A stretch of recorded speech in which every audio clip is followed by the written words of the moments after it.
Aladdin's really good too on Broadway. Yeah, I've just never seen. I don't know. I would love to see like Lion King or something, but not. I don't know. That's like Aladdin's or really maybe good. Wicked. I don't know. I hear good things about Wicked. Yeah, I'm not cultured enough to know. Broadway shows. Yes. What Broadway shows have you seen? Welcome to Unscripted. We're talking about Broadway. Last week we were talking about local restaurants, and now we're talking about the good and bad experiences that. First of all, if you ever invite me to go see a movie and it's a musical, and you don't tell me ahead of time it's a musical, I'm gonna question the health of our friendship at that point. You can judge me all you want to. Make all the comments that you want to right now. Marshall, I can't believe you don't like musicals. No, I don't. I feel like it fits right into your character, though. Of like, no, I don't think that Marshall would like musicals. Yeah, I don't. I like, why all of a sudden we gotta have a song and dance? Just say what you want to say, man. Let's keep moving. He broke up. Like, okay. Yeah. You gotta dance to it too, you know? Here we go. Anyway. Not to say that I haven't ever enjoyed a musical. I have. I've been pleasantly surprised by some, but no thank you. Not a preference. Yes. Okay, that's fine. All right. That's fine. So yeah, welcome everybody. Thanks for joining us for Unscripted. If you're watching us live, I'd love for you to tell us I almost said good morning. That's the Tuesday class. Good evening. Good evening. Let us know that you're there, that you're watching, and are you a Broadway music fan? If you like Broadway musicals, what's the one? What's your go-to, I guess? I don't know. I've been to some like actual musicals on Broadway. That was the whole point. Like I've been to some. Yeah. See, I have not. And some of them, have been entertaining and one was not. But anyway, okay, but that's not even what we really want to know. But still, like, favorite Broadway musical. I was telling him, I doubt Summer Roller is going to actually make a comment because she refuses to do that on here. And I'm just calling her out in front of everybody for that. But I know hers is Sound of Music. Maybe Scotty's is too because he's married to her. Maybe it already was before they got married. But anyway, but that's not the question that we want to ask to start things out tonight. Because we want to talk about houses and living places and vacationing places and that like. So first off, love for an answer from you guys to these questions. And I want to ask you, and I'll give my answers too. Would you rather live in the mountains or like on or near the beach? Like, are you a mountain person or a beach person? Like, if you like to live, not to vacation, to live. Like, if I'm going to live in one of those two places, I'm either going to be on the beach or I'm going to be in the mountains. Yeah. And you guys absolutely say if you want to agree with us or not. I'm a mountains guy. Yeah. And I know you could make this argument about the mountains too. You go to the beach, you see the same thing. It's the beach. It's the beach. It's always going to be waves coming up and sand. And, sometimes I've been in Jamaica before. So sometimes like there's a mountain in the distance. That's cool. Yeah. But why settle for one mountain when you could be surrounded? Then that's my thing. Surrounded by mountains. But then I can make the same argument. You go out there, you walk out and you see the same mountain. Yeah. Every single time. Yeah. Right. So there's so many different paths to go. Yeah. I think there was a time when I would have said mountains. I think I was starting to lean towards beach a little bit. Yeah. And I think maybe my wife has rubbed off on me a little bit because she loves the beach. Yeah. And I'm kind of enjoying it a little more.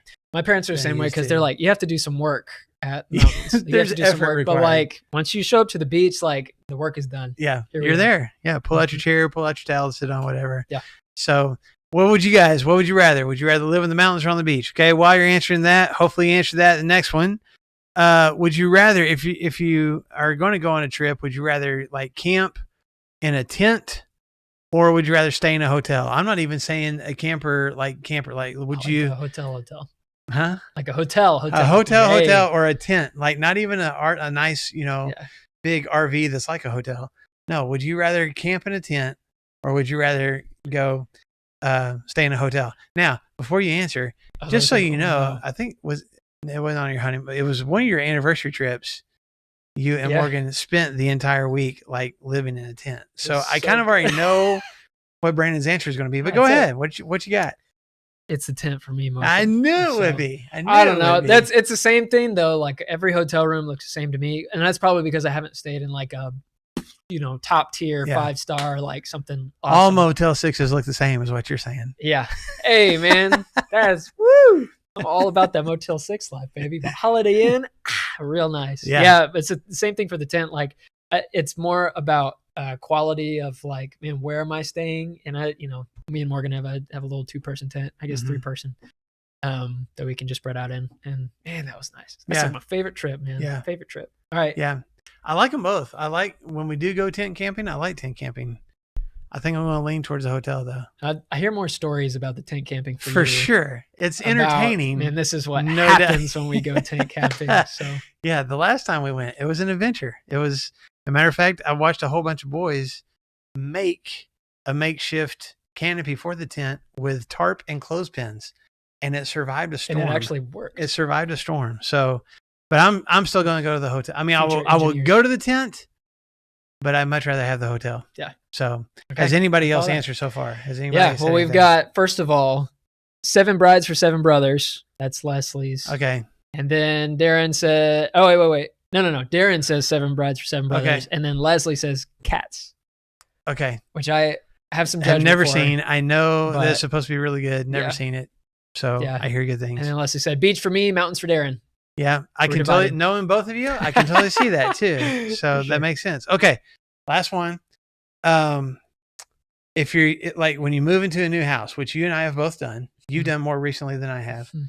When you're moving into like a new house and basically into a new neighborhood, are you the person who's like, you're going to go meet the neighbors and like, hey, we just moved in, just want to let you know we're here, and like you're greeting everybody and waving and like you're going to go around, at least the house is around you, try to meet everybody? Or are you going to kind of like, hey, this is my shelter, this is my bubble, and if people come over and knock on the door, fine, I might say hi, but I'm not going to be one of those kind of people.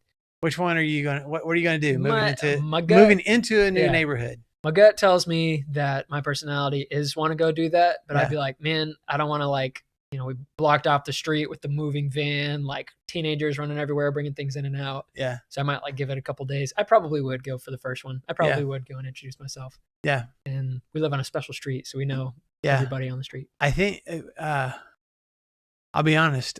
You would think that Christy and I both, just knowing our personalities, we would go meet people, and every house we moved into, That has not been that has not been what we've done. until it's like, hey, It's we've been here crazy. for like 4 months. Like, hey. Yeah, exactly. Exactly. Nice So to that's meet you. terrible. We need to be better neighbors than that. But like, just, kind of moving into a new neighborhood is kind of awkward. It's kind of weird. And you don't, to your point, you don't want to like become the weird neighbor Howdy, right neighbor. off the bat. What's the Simpsons guy? I forget what his name. Flanders, Mr. Ned yeah, Flanders. Howdy, neighbor. Heidi ho, neighbor. Yeah. No, Yes. Don't want to be that. Okay.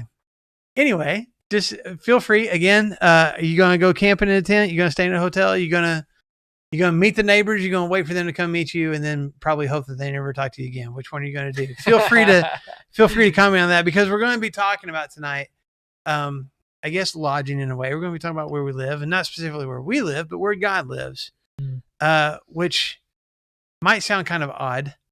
Because we did talk about that a little bit last week. Yeah. But And we need to pick up where we left off last week. Yeah. But we're gonna try to answer the question, like, where is God? Where's his house? Where is it that God actually lives? So feel free to answer. yeah. Oh, It's well, all you. bring Yeah. your assumptions to this conversation too. Okay. Because, think about where we're at in the narrative right now. So in our conversation of heaven and earth being separated, and then God's ultimate plan of bringing those two things back together. Mhm. Just like at the end of Revelation, there are parts to that plan. Mhm. And last week we talked about Abraham a little bit. And we talked about Jacob. Talked and about his Jacob dream. quite a bit. Yeah. Jacob a lot more. And seeing the doorway to what he thought was where Mhm. God was at. Yeah, and how it's like this like heaven portal, like, hey, things are happening behind the scenes, but you can't really tell. Yeah. And then here we have, or last week we ended off with the tabernacle. So here is God bringing his people out of Egypt, 400 years of slavery, and then bringing them out to this random place called Sinai. And then they're dwelling immediately there right after being brought out. And there's this mountain called Sinai, and there's the presence of God is in a thunderous cloud that sounds like trumpets. And they're like, oh, like we know that God's up there. Yeah. But then God is not content with being up there on the mountain. So he wants to come and dwell with his people. And so he gives them, it's chapters and chapters and chapters in Exodus. It's the second half of Exodus that nobody wants to read. But the second half of Exodus of just chapters and chapters of this plan, these instructions, this building, giant tent and ornate. This is how you build it. This is how many curtains, how many curtain rods, how many, circular cutlet Here's what everything's things. made out of. Yeah, and all of that, and like, hey, I'm gonna come and be with you, so let's get my place ready. So even for us to ask the question right now of like, hey, where does God live, is almost kind of like, well, looks like he's coming to live in the tabernacle, Right. That's what it seems like. And it's true though. Mm-hmm. But that's where we have to like, let's dig a little bit deeper, because like we know that's true, but we also know that that's like, it's only half true at the same time. Yeah. So God's presence is no longer like away. It's something that they can physically see. Mm-hmm. This is like God moving into the neighborhood. You know, we're talking about houses and talking about moving into this neighborhood. It really is of like, yeah, I know that God, he lives, he's somewhere in the heavens. I've heard him. I mean, that's what we talked about before. I've heard of him. Don't really know. You know, I know, and he's rescuing us, and God's using Moses, and like I kind of get this. But now this God is coming down from this like fiery mountain and coming down, and he's going to dwell with us, moving into the neighborhood. Mm-hmm. He's going to have his own house. He's going to have his own space. Don't touch these parts of his house. I can't, you know, there's certain parts of his space that we can't come into. Just like somebody, you know, moving in the neighborhood. But what the cool part is that whenever they describe that, especially in Leviticus, and I think in Numbers, is that you've got God's tabernacle, and then the rest of Israel is just around that. So God's presence, he's dwelling as a central element in the in the middle of his people. Yeah. So that's cool. Yeah. And up until this point, I mean, that's amazing. It's not quite the garden of, hey, I'm walking among you, where we have this perfect communion, but here's God's presence in a way that we haven't witnessed it before, at least for these people. Yeah, exactly. And that's one of the points I was going to make that you just brought up, is like you mentioned like 400 years of slavery, and like who knows how much awareness people had of God. I mean, you know, some people have completely stopped worshiping or believing in him altogether because they had never seen any evidence of him. Their grandparents before them had been slaves and stuff, and God hadn't rescued them yet. So now when they come more out, opportunity to believe in other gods that are all around them. Right. But then they see the 10 plagues, they see the Red Sea, you know, they go out in the wilderness, and there's this fire and smoke and earthquake, and it's, you know, really scary. Pretty intense. And there's almost a desire on their part. Like you need to stay. Yeah.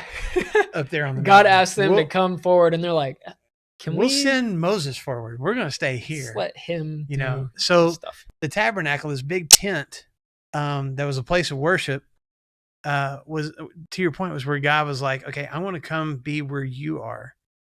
And it wasn't like a physical being. I mean, it's a cloud, but it's God's presence. Yeah. And when they saw it settle there, they knew like, hey, God's here. God's with us.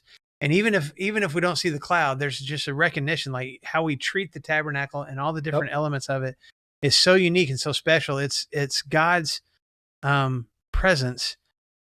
But even with that, there's kind of this like.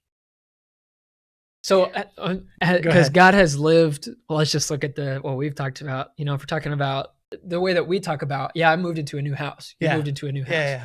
So, God lived in the garden at one point. Right. He's walking with Adam and Eve. Yeah. God also lived at the top of a staircase. But seems like it. Yeah. At least in that vision. But before, I guess before all of that, he lived in the skies. Yes. As a dwelling. Because he would talk to Abraham, and Abraham would look up to the sky, and then like, well, and when they were trying to build a tower, we talked about that tower. They're trying to get up to where God was. So God's in the sky. So God's in the skies. God's in the garden. God's in the sky. He lives at the top of the stairs. He lives stairway. Within a burning bush. Like that's God, like talking. Like I guess because he was there talking to Moses. There, so like, is that where God? Like, is that his He's house? also in a cloud. Yeah. That the people would follow. Yeah. And he's up in the big cloud and the scary stuff on top of the mountain. So he's up on top of the mountain. Yeah. He lives up there. So God is just kind of moving. Now, he's picking up his stuff and like, I want to be a cloud today. I want to be a bush today. I want to be at the top. Like, and so this is the question that we're really bringing forward today, is like, we're taking a pause on, I guess, the narrative of where we're going, like what's going on in the story, and just talking about, man, where does God live? Because where is it actually that God is? It's confusing, and it can be confusing. Yeah. And we need to, cause we have a lot of different stuff that we can bring into this conversation, being post Jesus and post Holy Spirit and stuff, of like, oh yeah, God dwells in me. Yeah. Okay, let's take a pause for that a second. Like, he dwells in me. Well, he dwells in me. How can he dwell in you? Yeah. Wait a second. And there's only one of them, right? So yeah, and I mean we're gonna get into all of this and stuff too. So, question for you guys. Hopefully you're still with us. Hopefully you haven't been like, this is too confusing and clicked off. Hope you're staying with us. Here's a question for you and a question for you. As we're talking about like, where God lives, that would seem like a really famous place. Like if you knew, hey, that's where God is. Yeah, God. That would be like pretty significant tourist attraction. Yeah. I'm thinking that even in Israel's history, there would be like, hey, we're going to go to the tabernacle. Oh, hey, yeah, that's significant. That's where God's at, or at least that's where we go. That's a specific place to go sacrifice and meet God. So there was a tourist attraction is too flippant, but there was a certain almost novelty to it, awe and amazement, because that's where we're going to meet God at. Yeah. So, question for you: what's a famous, like, if we say God lives in the tabernacle, at least in the Israelites' mind at the time, mindset. What's a famous house that you've been to? What's a famous like living place, maybe historical landmark, but a living place that you've visited, that you've been to, like a famous person's house? Have you ever been to one? Yeah. Well, just talking before this, I was like, gosh, man, I don't know, because you've been to cool ones. Tell me where you first. So I've been to George Washington's house, Mount Vernon. Cool. I've been to Abraham Lincoln's house in Springfield, Illinois. Also cool. Which, for as tall as apparently he was, not that big a house. Pretty short house. Yeah. I've been to Paul Revere's house. We went to that in Boston. That's cool. Yeah. I've been to, I've been to Elvis's house twice. Almost as cool. in Memphis. Culturally relevant. Yeah. If you ever get a chance to go, to me, it's probably, I don't know, it's kind of expensive for what you get to. I mean, it's Elvis's house, but at the same time, I've been to Graceland, man. I can say I've actually been there. Yeah, I've not checked that off my list yet. Yeah, so I've just off the top of my head, that's some famous houses that I've been to. Yeah, the historical figures, and I guess a little bit. I've been to Anne Frank's house. It's called the Frank House, I think. That's a historical house. Yeah, that's famous. Yeah. Shoot, where is that? That's in I don't know. Yeah, Europe. It's in Anne Frank. It's in Europe. Golly. Oh well. I don't even remember what country that was. Yeah, it wasn't France. Denmark? No. Yeah, no, it's maybe. little. It's little. Netherlands. That's not the Netherlands. I don't know. They have a red light district that I was like, oh, we can't go there. That's Amsterdam. Yeah, it's Amsterdam. Okay, so that's Denmark. A city in. Yeah, that's right. In the Netherlands. Yes. Anyway, I've been there to that house. So famous houses. Have you ever been somewhere? Let us know. I'd love to hear the cool houses that you've been to, if you've got one. So, but thinking about, like really cool houses to go visit, think about back in ancient Israel, going to God's house, going to worship. They would have some, you used the word awe a minute ago. Like there would be a reverence, or just a special feeling, going to do that, especially as an Israelite. But I don't know that the Israelites necessarily thought this is where God lives. You know what I'm saying? Like, I know that the cloud would come. You knew that when the cloud was there, the God was there. But I don't know if they ever said, "Okay, that's God's house. That's where He lives." Right. Maybe they did, but it doesn't seem like it. Yeah, because the Israelites would believe, okay, so God is in the heavens, and we're going to read some stuff, some scriptures that verify that, right? Mm-hmm. So God's presence is in the skies, or in the heavens, which we've read and stuff before. So is it the skies, or is it the tabernacle? Or if it's both of those, is His presence stronger in the tabernacle than it is in anywhere else? Is His presence stronger in the temple later on than it is in anywhere else? Like there's a higher concentration of God molecules. There's more Godness. There's more God here than there is over here, and you opening up the omnipresence conversation. But ultimately, the answer is yes. Or I think this is true too. You've got the skies of yes, God dwells in the skies, but whenever these authors use the word skies or heavens and stuff, they use it more of like a symbol or imagery more than like a physical location. Right. That, God isn't here. He's up there. And what do we do? Whenever we, look to the heavens, it's like, oh yeah. Yeah. Because that's God's house. Yeah. God's house is up there. Yeah. But I think there was even an awareness, even back in ancient Israel, like it's not even like the blue skies and the clouds. Yeah. Like he's beyond that. Yeah. Because he's so much more encompassing than that. Yeah. And there was that awareness. Cool. Yeah. But also recognizing like he's also here. At least right now in this moment at the tabernacle, when the cloud is here, he's here. So he's in the heavens and above the heavens, looking at those things, but he's also dwelling in a special way in the tabernacle. So let's fast forward just a little bit. Okay. And we're going to come back to all of this. We'll fast forward to the temple. You know, we're talking about the temple of this amazing structure built by Solomon. Took how many years to? I want to say 7. No. Oh. To build the temple? Yeah. 7. Okay, 7. Yeah. Still amazing. Yes. That was amazing. Because you've got quarries just not too far away from the Temple Mount, but far enough away to where they're cutting things at the quarry and bringing them up. Yeah. And just as far as like, you go to places like Washington, you're like, man, this is incredible to see these things. These are ancient wonders that are like, man, we would have the same awe, probably even more so, of like the gold that's in here, the cedar that's here, the bronze pillars, the ivory, all that kind of stuff. And one of the things to me, when you read through in 1 Kings chapter 7, chapter 8, when they're talking about the construction of the temple, one of the things that stands out to me is where it says that at the temple location itself, as they're moving these huge stones into place, which there's not a whole lot of details about how that was done, at least in scripture, there wasn't the sound of a hammer or a chisel. So they did all the shaping of the stones back at the quarry, which was a significant distance away. And they're like, I don't know if they're using, I guess, either dragging or using logs to kind of conveyor belt, roll them up a mountainside. It's called the Temple to the Mount. top of this hill. Temple Mount. Yeah.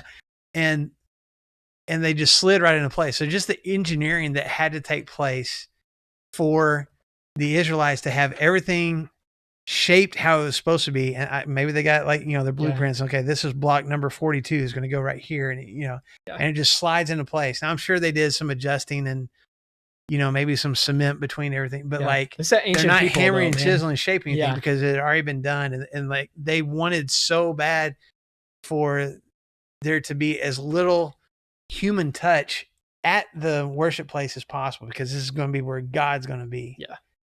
That's cool. It's an amazing structure, an amazing building that they came up with. Well, so you've got Solomon here that's making this, and I'll just read something. We're talking about the presence, God filling this space. We're going to talk about that in just a little bit too, but in 1 Kings chapter 8, which is what you mentioned a second ago, starting verse 27, 1 Kings chapter 8, starting in verse 27, it says, let me make sure that I've got it here.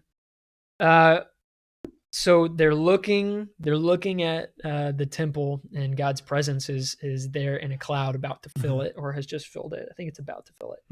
And Solomon, the master architect behind all of this, says, "But will God indeed dwell on earth? Behold, heaven and the highest heaven cannot contain you. How much less in this house that I have built." So they spent 7 years building this thing, like amazing, awe-inspiring structural feat. And he's like, I mean, it's God's house, but like, God, are you going to dwell on earth? Like, you're bigger than the earth. God, you're going to dwell. You're not going to live. You're going to dwell here. Yeah. Like, no, you. And that's what's cool is that like they looked at the heavens and they're like, yeah, that's where God lives. But then Solomon like ups the ante. He's like, yeah, you don't live in you live in the heavens of the heavens. Yeah. So it's like, let's push the limitations of like what we know about our universe. What we have thought about what could contain God can't even contain God. Yeah. And that's there. So why would God live in a house whenever he's the one that built the earth? Right. Like that doesn't make sense. And I think that's, you can go into Isaiah 66, 1. I mean, basically Isaiah is like, hey, no house can contain God because God made all things. Like, so if God is ultimately bigger than the world, why would he, even if we built a house half the size of the world, he's not. And David does the same thing in Psalm 139 verses 7 and 8. And I love this. He's like, man, where can I go that your spirit is not present? Yeah. Even if I go up into the heavens, if I fly in an airplane, soar on the wings of eagles all the way to the tops of the sky, you're there. And if I go in the opposite direction and dig the deepest trenches and put my bed in the ground, you're there too. Yeah. So you're all encompassing. There's no place that is not without God. Yeah. And David,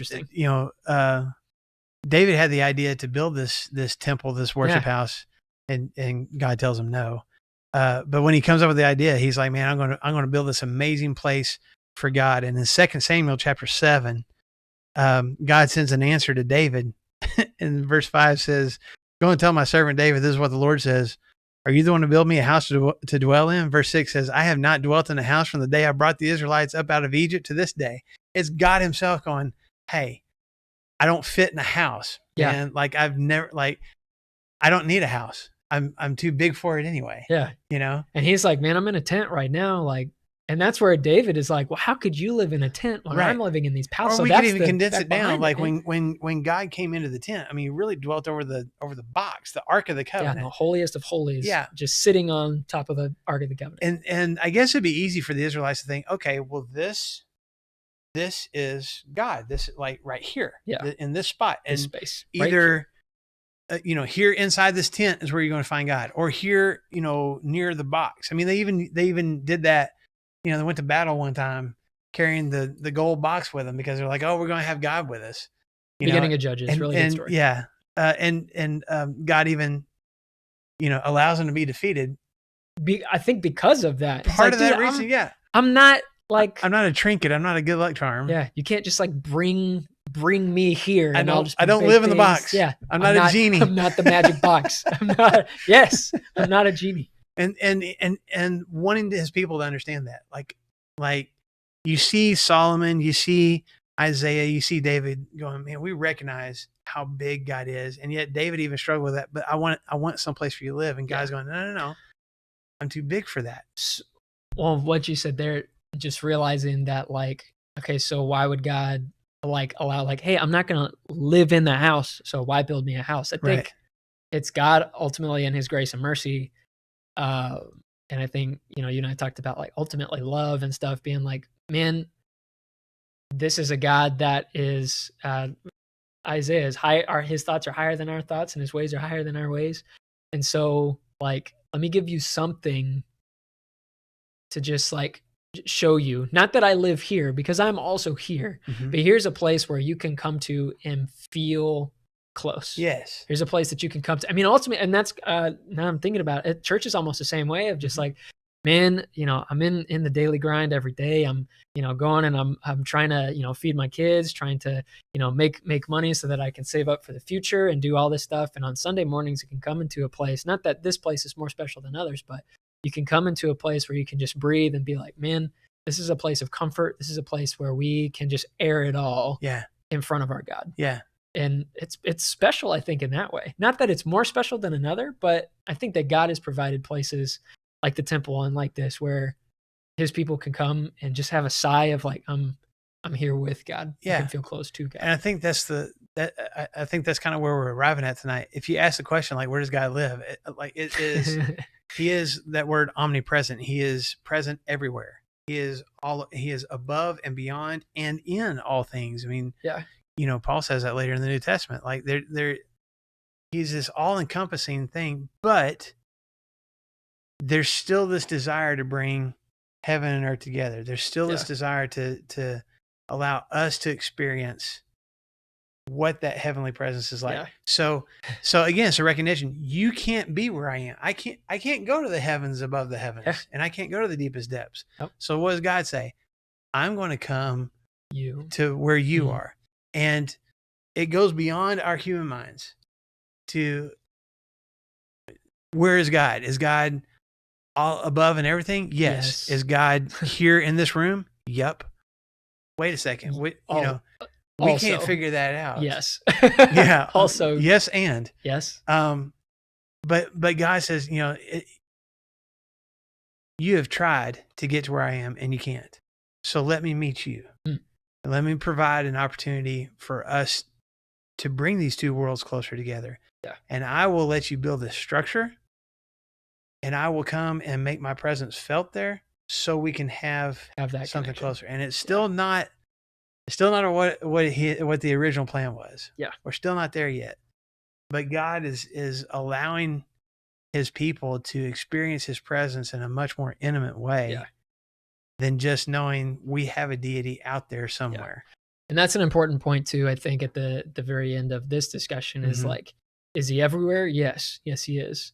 But specifically at this point in history for this particular people, he's with his people in a very specific way. Because, there's not a million tabernacles for all these people. This is a singular tabernacle, a singular temple for a particular people group at a particular time in history. And so God is allowing those moments to be, man, this is something that is so special that no other nations have access to. But don't forget my promise that I made to your ancestor, hundreds of years ago. I'm going to use you. I'm going to use you guys, and eventually you are a kingdom of priests that will share this closeness of you guys and me, this presence, with the rest of the world. Right. This is not just a start. This is the next step. Yeah. And so what is we have access to right now? The Israelites have access to right then is something that God's like, this is a step of us completely pushing it back. It can't just be for you though. It just can't just be for y'all though. It has to be for all. I want it for all my creation. Yeah. Blessing for the entire world. Yeah. So cool. So cool. So we're going to wrap up tonight with the answer to the question, where does God live? Yes. Woo! Can write that in your Bibles. You come for up with, encouragement God is today. there. And just to recognize he is all encompassing. He is, and it's mind boggling. And yet there's this intimate closeness. And the only reason that we get to experience it is because of him, not because of us. Yeah. It is him coming into our world. And that's kind of a teaser for next week. We're going to get back into this, moving together of the separated realms of heaven and earth.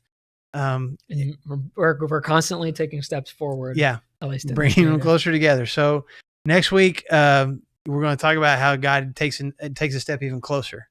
And just to give you kind of a clue to that, John chapter 1 verse 14, when it talks about Jesus coming into our world, there's lots of different translations of the Bible. I wanted to read to you the one from the Message for this verse, which says the Word, talking about Jesus, the Word became flesh and blood and moved into the neighborhood, which is an awesome way to describe how God really came into our world in a much closer way than he ever had before. Yeah.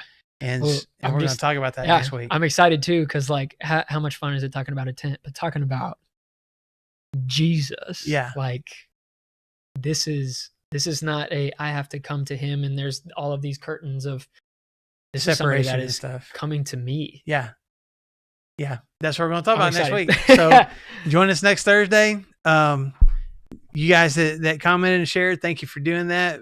Get some other folks with you. We'll meet next Thursday and we'll talk about God moving into the neighborhood. Okay. Cool. Have a good rest of the week. Oh, by the way, Mother's Day is on Sunday. You've been fairly warned. Those of you who haven't done anything yet, you might want to jump on that because that's Sunday. All right. See you guys.